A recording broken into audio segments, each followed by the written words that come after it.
নেতাজি সুভাষ মুক্ত বিশ্ববিদ্যালয়ের ইউজি কোর্সের সমস্ত বর্ষের অনলাইন অ্যাসাইনমেন্ট প্রক্রিয়া ইতিমধ্যে শুরু হয়ে গেছে। অ্যাসাইনমেন্ট চলাকালীন দিনগুলিতে পরীক্ষার্থীরা যে কোনো সময়ে নিজের কোর্সের অ্যাসাইনমেন্টগুলি সাবমিট করতে পারবেন। এখন আলোচনা করব ইউজি কোর্সের পার্ট 2 বাংলা অনার্সের সিসিবিজি 5 পেপারের অ্যাসাইনমেন্ট লাইভ থেকে নেওয়া উত্তরপত্র বিষয়ে।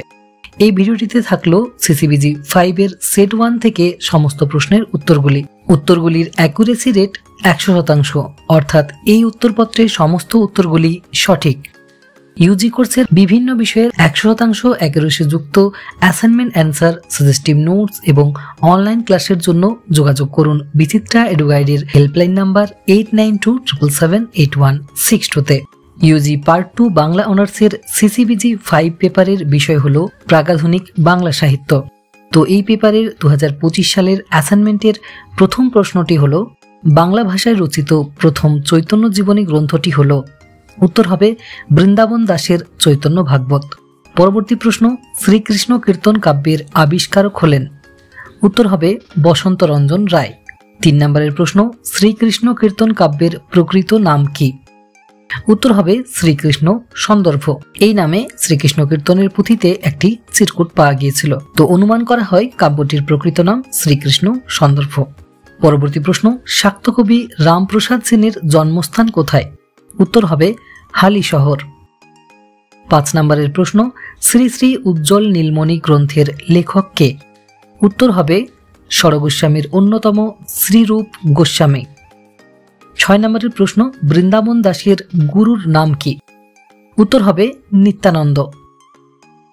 পরবর্তী প্রশ্ন, মন রে কৃষিকাজ জানো না পদটি কোন পর্যায়ের? তো উত্তর হবে এটি শাক্ত পদাবলীর মনোদীক্ষা পর্যায়ের অন্তর্গত একটি পদ। পরবর্তী প্রশ্ন, চর্যা গীতির আবিষ্কার কাল হল। উত্তর হবে 1907 খ্রিস্টাব্দ। 9 নম্বরের প্রশ্ন, শ্রীকৃষ্ণ কীর্তন কাব্যের মূল পুঁথিটির কাগজ হল। উত্তর হবে তুলট কাগজ। এই পত্রের অ্যাসাইনমেন্টের সর্বশেষ প্রশ্নটি হল সুখের লাগিয়া এই ঘর বাঁধিনু অনলে পুড়িয়া গেল অংশে কোন অলঙ্কারের ব্যবহার হয়েছে? তো আলোচ্য জ্ঞানদাসের পদটিতে বিষম অলঙ্কারের প্রয়োগ হয়েছে। এগুলি ছিল ইউজি পার্ট 2 বাংলা অনার্সের সিসিবিজি 5 পেপারের অনলাইন অ্যাসাইনমেন্ট লাইভ থেকে নেওয়া অ্যাসাইনমেন্টের উত্তরপত্র।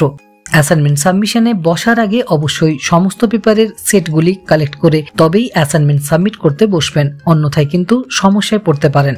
ভিডিওটি ভালো লেগে থাকলে এবং এই ধরনের আরো ভিডিও পেতে চাইলে চ্যানেলটিকে সাবস্ক্রাইব করে ভিডিওটি আপনার বন্ধু বান্ধবদের সাথেও শেয়ার করে দিন। ইউজি কোর্সের বিভিন্ন বিষয়ের অ্যাসাইনমেন্ট অ্যান্সারগুলির একত্র পিডিএফ পেতে যোগাযোগ করুন বিচিত্রা এডুগাইডের হেল্পলাইন নাম্বার 8927778162-তে।